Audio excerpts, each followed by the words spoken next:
नमस्कार, मैं doctor Kadam Nagpal, senior consultant neurologist PSRI hospital से। आज हम मल्टीपल स्क्लेरोसिस के बारे में चर्चा करेंगे कि ये बीमारी होती क्यों है और ये बीमारी में होता क्या है, क्या क्या कारण होते हैं, क्या क्या सिम्टम्स होते हैं, किन किन चीज़ों से बचा जा सकता है, इसको आइडेंटिफाई कैसे करते हैं और इसकी ट्रीटमेंट के बारे में कुछ डिस्कस करेंगे। तो मल्टीपल स्क्लेरोसिस, जैसा कि नाम बताता है, मल्टीपल मतलब मैनी टाइम्स, बार बार ये तकलीफ देती है। और स्क्लेरोसिस मतलब ब्रेन के अंदर वाइट पैचेस बन जाते हैं। तो इस बीमारी को हम अपनी भाषा में एक डीमाइलिनेटिंग एलिमेंट भी बोलते हैं। तो डीमाइलिनेटिंग एलिमेंट क्या होता है कि जिसमें नसों की ऊपर की जो झिल्ली होती है वो डैमेज हो जाती है। नसों की ऊपर की झिल्ली को हम लोग माइलिन कहते हैं। माइलिन का डैमेज होना डीमाइलिनेशन होता है। डीमाइलिनेशन के रीज़न जो मल्टीपल स्क्लेरोसिस में होते हैं, ये एक बेसिकली एक इम्यून मीडिएटेड परेशानी है जिसमें इम्यूनिटी अपने विरुद्ध काम करती है और नसों में एक्ट करती है, जिसकी वजह से नसों का डैमेज हो जाना बड़ा लाजमी होता है।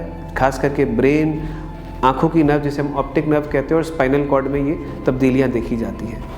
पेशेंट्स जनरली 40 साल से कम की एज ग्रुप में देखे जाते हैं।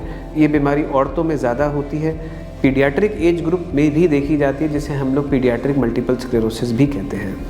इस बीमारी में बेसिकली पेशेंट्स जो हमारे पास आते हैं, या तो विज़न चला जाता है, कलर रंग जो होते हैं फिटे हुए नज़र आते हैं, डबल विज़न होता है, या आँखों का तिरछा हो जाना पहले लक्षणों में कुछ देखा जाता है। कई पेशेंट जिसमें ब्रेन में जब अटैक करती है तो जाहिर सी बात है उस टाइम पे पेशेंट्स को पैरालिसिस के सिम्टम्स देखे जाते हैं। आवाज़ का लड़खड़ाना, हाथों पैरों में नमनेस होना, सूनापन होना और बैलेंस के इश्यूज़ होना। जब ये बीमारी स्पाइनल कॉर्ड में अटैक करती है तो उस टाइम पे पैरालिसिस हो जाता है पेशेंट्स को, अक्सर जो कि या तो गर्दन से नीचे का पैरालिसिस हो जाता है या पैरों का पैरालिसिस हो जाता है।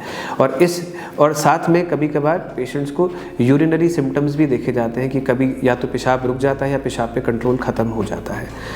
इस बीमारी को जल्दी आइडेंटिफाई करना ही सबसे सुचारू देखा जाता है आने वाले समय में, क्योंकि हमें डिसेबिलिटी नहीं बढ़नी चाहिए, हमारी डिजीज़ नहीं बढ़नी चाहिए, हमारी डिसेबिलिटी नहीं बढ़नी चाहिए।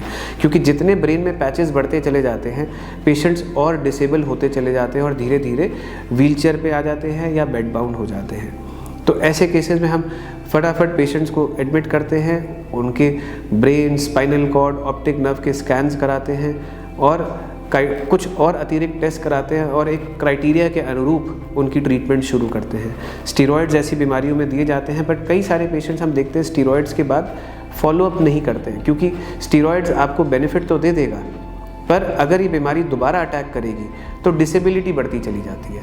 तो इसके लिए हम पेशेंट्स को हम हमेशा ये कन्वे करते हैं कि अपने फॉलोअप पे आते रहें और ट्रीटमेंट पे प्रॉपर कंप्लाई करते रहें।